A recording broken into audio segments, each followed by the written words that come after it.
Aloha, you beautiful souls, yo. So, as promised, back with the follow-up video to the previous video we did. This one's going to be even way more epic and informative and life-changing, I promise you that, alright? Now, it's funny, I had to go to 3 different stores, literally, because in the other stores I was at, they literally only had the detriment. Now, this is a store I used to shop in many years ago, and I know they didn't used to have this level up. So, you vote with your dollar, and that's how you get the change. But anyway, this video, let's hop right on into it, is going to be a follow-up of the flour video. Again, way more important in my opinion, and this is going to be all about oils, okay? The most ratchet ones to avoid, why to avoid, and why they're so ratchet on your temple. And of course, you know how I get down. We're always going to include in the same video the level up, okay? So let's get right on into it, okay? What are the most ratchet oils to avoid?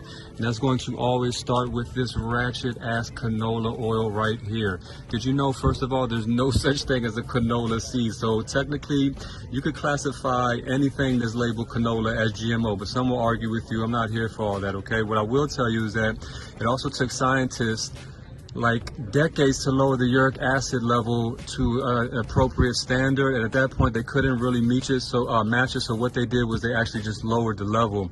All right, all of these are going to be GMO if they're not labeled as organic. Okay, you look at something like a vegetable oil, it says vegetable oil. You look on the back, what is it? It is soybean oil. So again, remember that soybean and corn right here, like you see, the only ingredient, corn, is going to be over 90% genetically modified. So any of these, again, if they don't say organic, they're going to be a GMO oil. Okay, now these oils are highly unnatural. Some may say that they are the biggest detriment that has been opened up to the food supply, okay? The biggest change and the worst change to the human diet, all right? They are highly inflammatory. Again, they're highly unnatural. They didn't exist too long ago, okay? These highly ratchet, rancid-ass oils are going to make your body expend antioxidants, all right? It's a big no-no, okay? Also, what you may or may not know is that all of these ratchet-ass oils have been refined, they've been bleached, and they've been deodorized to take out the foul-ass smell, okay? These oils also, by the way, they're going to be like a 19-to-1 on average, omega-6 to omega-3. That's a big House of Matumbo figure. You want like a 1-to-1 ratio of omega-3 to omega-6. So imagine a 19-to-1. That's way off balance. That's going to throw your balance totally off whack and throw your body totally off whack and promote inflammation into your body. So now let's get on into the level up, okay? There's a couple Bing words that I want you to look for, okay? And that is going to be, where are we at here? Unrefined, extra virgin, okay? Where are we at? Hold on. Cold pressed, okay? So I want you to look for all these kind of words. Cold pressed. This means that it hasn't been heated and treated a whole lot, if any at all, okay? And it's going to mean that it's likely not been hydrogenized or partially hydrogenized or refined, all right? That's what you want to stay away from, because at that point, when they did all that hydrogenizing and refining and all that shit, they applied very high heat, and the high heat has led to the oil becoming rancid and creating free radicals, okay? All of these oils, what I want you to know, have a smoke point, okay?